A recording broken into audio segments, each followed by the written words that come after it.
ഇവിടേക്ക് തന്നെ വന്നതാ. ബസ്സിൽ ചോദിച്ചപ്പോ സുഖമില്ലാതെ കിടക്കുക പറഞ്ഞു.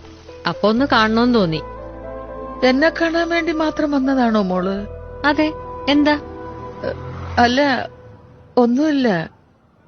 എങ്ങോട്ടോ ഇറങ്ങാൻ തുടങ്ങായിരുന്നു തോന്നുന്നു. അവിടെ അയ്യർ സാറിന്റെ വീട്ടിലേക്ക്. അവർക്ക് ആഴ്ചയിൽ മുറുക്കും കൊണ്ടാട്ടവും വേണം. അവര് തന്ന ടിവിയാ. ദാ വീട്ടിലുണ്ടായതാ. അയ്യോ, ഇതൊക്കെ എനിക്കായിട്ട് ഞാനിവിടെ ഒന്നും ഉണ്ടാക്കാറില്ല. ഒക്കെ പുറത്തുനിന്നാ. ചായ കൊണ്ടുവരാൻ പയ്യനോട് പറയാം. അയ്യോ വേണ്ട. എന്നെ കൊണ്ട് ഒരു പ്രയോജനവും ഇല്ലാത്ത ഒരാള് എന്നെ കാണാൻ വരുന്നത് ആദ്യമായിട്ടാ.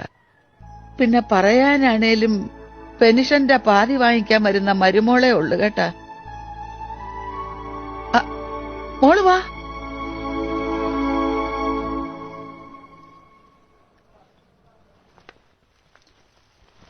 ആശുപത്രിയിലൊക്കെ പോകുന്നത്? ഓ, അതിനൊന്നും കുഴപ്പമില്ല. അത്യാവശ്യമൊക്കെ നടക്കാം. കൂട്ടുവേണമെങ്കിൽ പറയണം.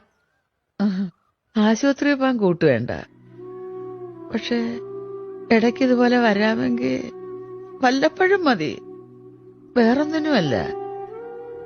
ആരെങ്കിലുമൊക്കെ ഉണ്ടെന്നൊരു തോന്നൽ വേണം മോളെ മനുഷ്യന്മാർക്ക്. വല്ലപ്പോഴെങ്കിലും ഇപ്പൊ എങ്ങനെയുണ്ടെന്ന് ചോദിക്കാൻ ഒരാള് വേണം.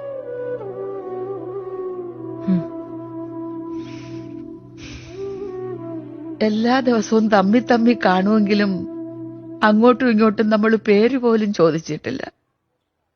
ഒരു ദിവസം കണ്ടില്ലെങ്കിൽ കണ്ടില്ല, അത്രേ ഉള്ളൂ. അതിനപ്പുറം ആർക്കെവിടെ നേരം?